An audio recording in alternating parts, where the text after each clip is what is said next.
I'm Jeff Rowland with Arrowverse. I'd love to have a story as intricate and told as well as Charles here about his aviation background. Mine does not go back 3 generations. My dad was a pilot after World War II, but a private pilot, and I really didn't even know anything about it until I started getting an interest in aviation through someone else. And then he told me, oh yeah, me and my friend owned a couple of airplanes, a Stinson Gull Wing, and they bought a BT-13 surplus after the war when they sold all those airplanes surplus full of fuel, and they flew that quite a while.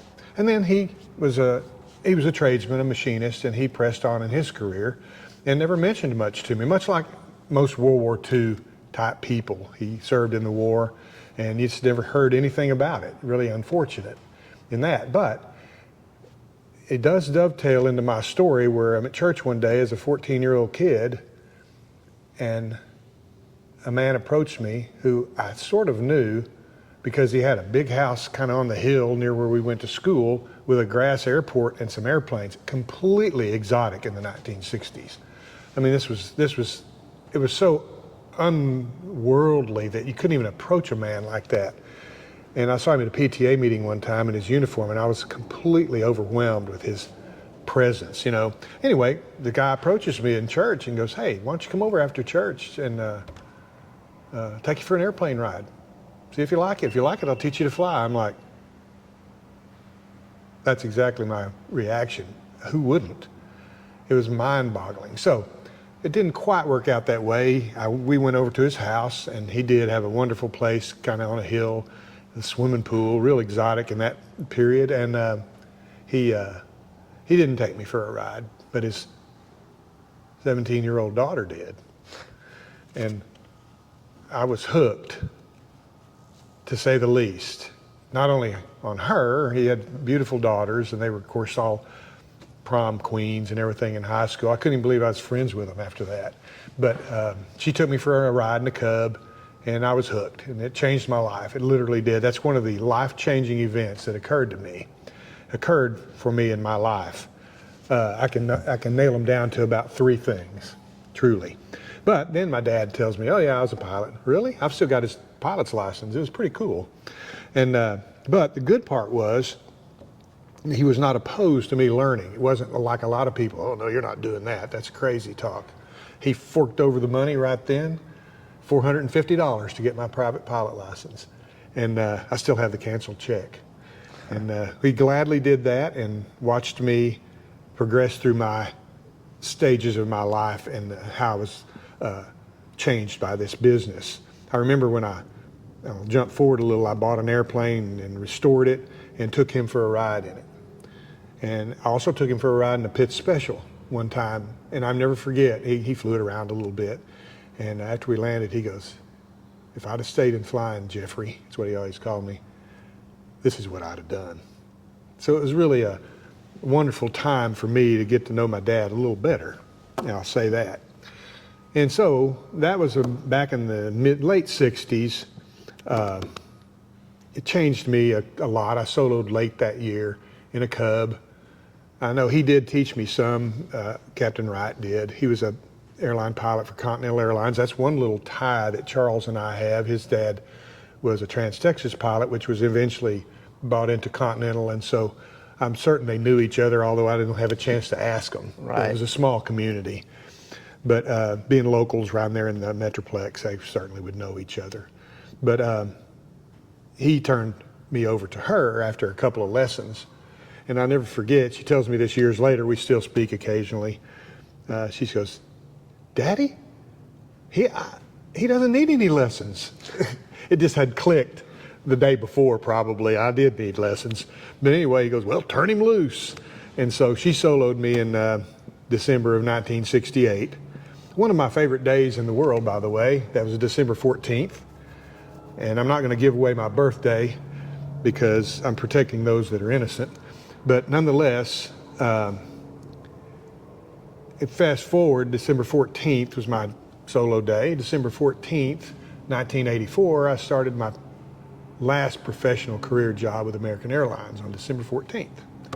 6 years to the day later, December 14th, I'm sitting in my first captain's upgrade class on the 727. So needless to say, if I was smart, or if Tony was smart, she'd have held me off 3 days, and I'd have soloed on the Wright Brothers Day. But December 14th, my wife and I celebrate that every year as a very special day because it meant a lot to us, and it was just one of those real weird little things that happens in life. But to go back, Mr. Wright was a very generous man, and he let me fly his Cub all over the country. In fact, he told me one day, he goes, "Hey, I want my Cub to go to the fly-in Rockford." Now, people say, "What's Rockford fly-in?" Well, that was the last year it was held in Rockford. It now becomes a fly-in Oshkosh, Wisconsin. So it was the EAA convention in 1969. He goes, "I want my Cub to go up there." And I said, and he gave me his gas credit card, and I had a little bit of cash, not much. And I thought, I'll just sleep under the wing. And I flew this Cub to Rockford, Illinois as a student pilot. He signed me off for that cross country. I'm not sure people would do that today.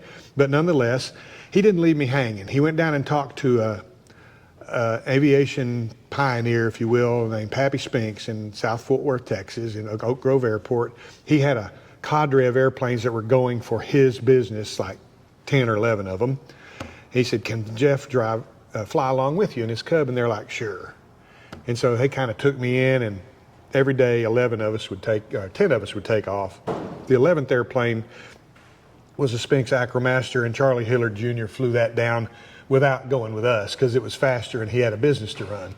So 10 of us left and did a 3-day trip to Rockford, Illinois, along with a bunch of airplanes that I could list them all. One of them,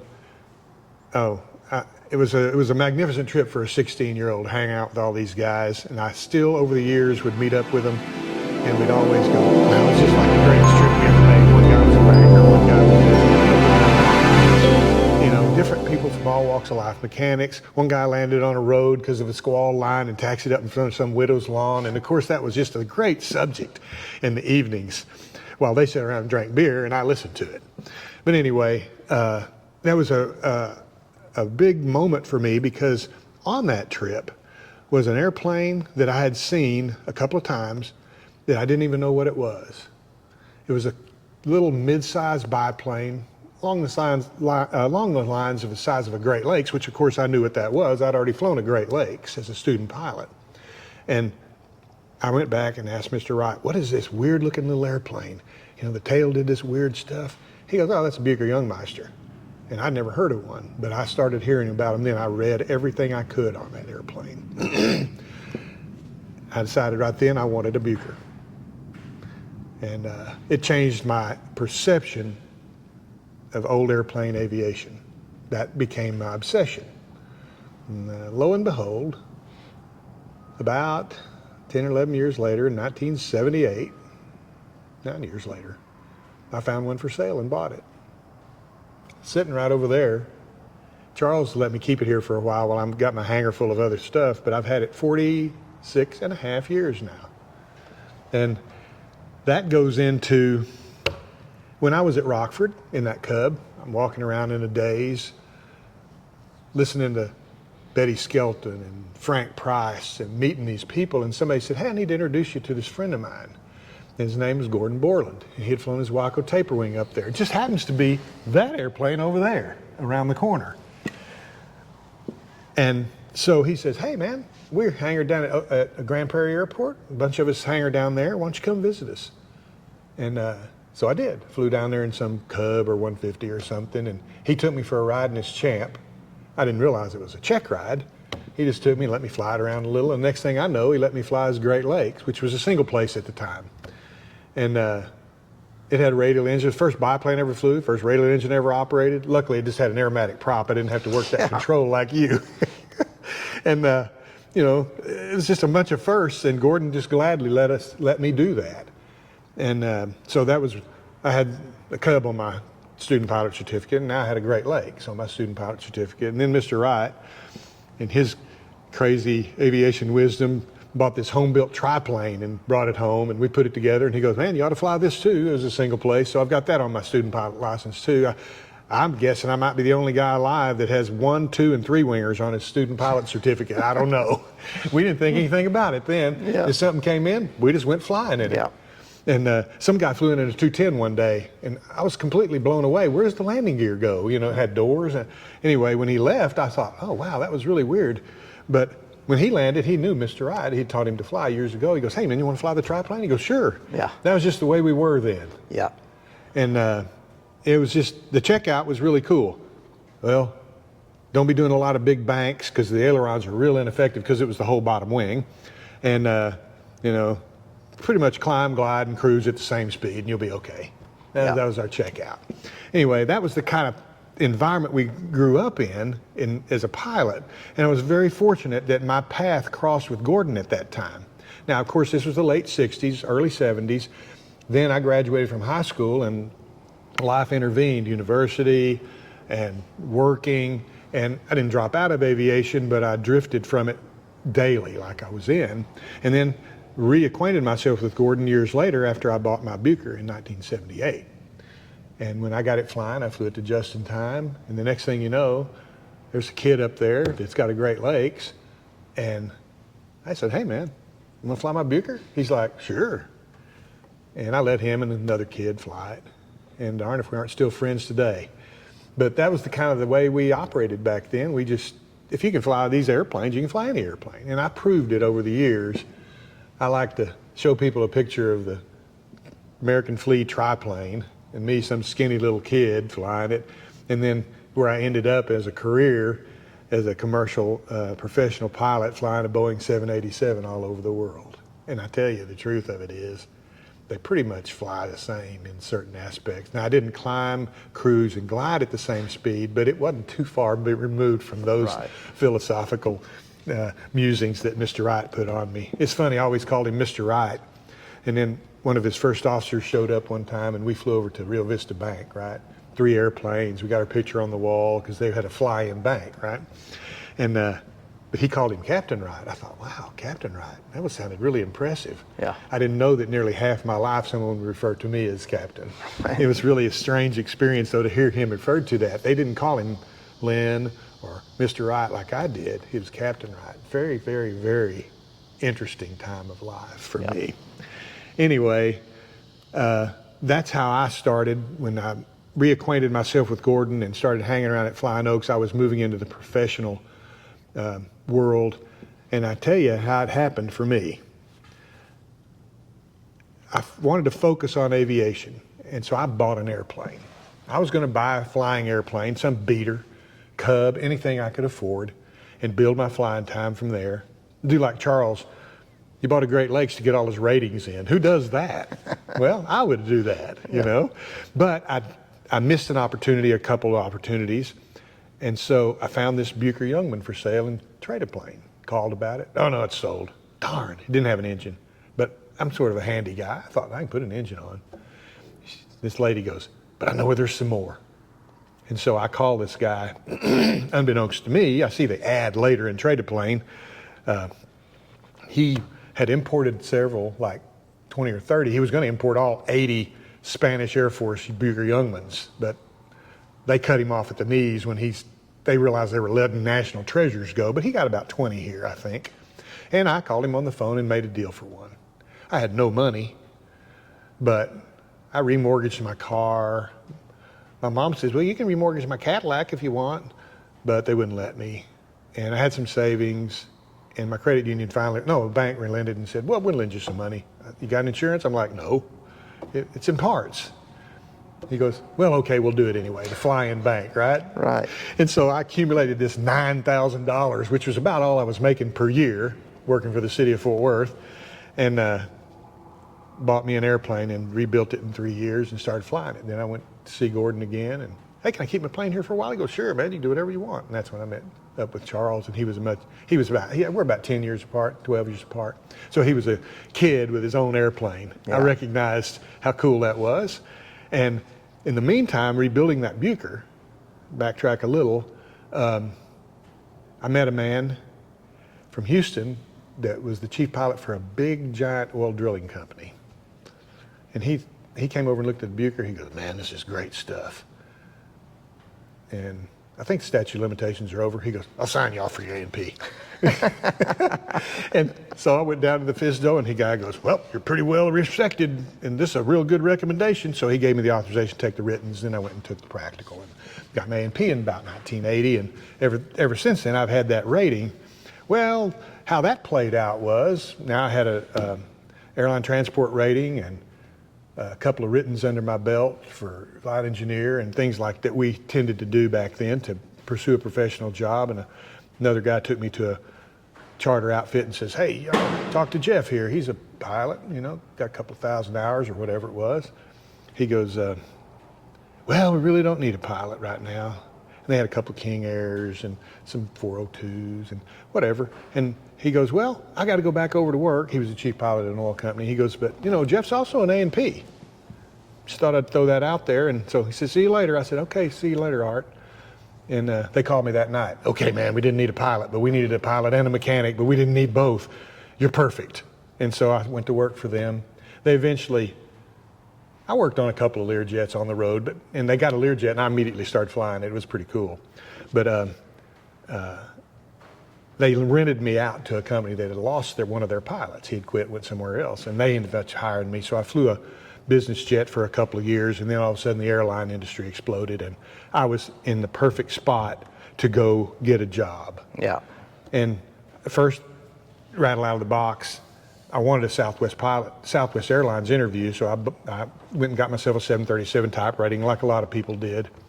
And I had talked to my friend Woody, who I met at Oshkosh with another Bucher, and of course the Bucher community, we remained friends ever since, that he was flying a DC-9. He goes, you'd come up here to Atlantic City? I'm like, you bet. And thus really began my professional career. His chief pilot called me and hired me over the phone on his recommendation, and I flew DC-9s for about a year. And then the big airlines started hiring, and I interviewed at Southwest and American, and I got an offer from American Airlines and took that in late '84, December 14th. Thus began another phase of my life. That one day when I called down to Fort Worth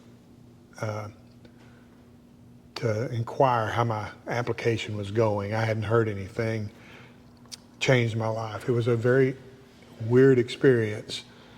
I told the secretary, I said, wow, you just changed my life. I don't have to look for a job tomorrow, which is all I'd done for 15 years. And the chief pilot, or the vice president of flight, talked to me, and he goes, welcome aboard, Jeff. And I'll move one step further in this story, and then I'm going to tell you that begins a whole new phase of my life, my professional career, which was beyond belief from any kid from Colleyville, Texas would ever imagine. But I went to my first day of orientation at American, and the man that met us there, a retired captain, had been on my captain's review board during my interview. And this was months before, and they did this daily, They were in a real hiring push, and he said something that was very mind-blowing to me, if you will. He said, oh, really glad to have you here, Jeff. You were a very, very impressive candidate. And I thought, really? You remember? He goes, very well. He said, you were really something special. He goes, let me give you some advice. Don't get all caught up in the drama and the union politics and all the things you're going to see in your career. He says, sit back, enjoy this career. You're going to make a ton of money and have a lot of fun. And let me tell you something, Captain Rowland Hall was right. It was a great adventure.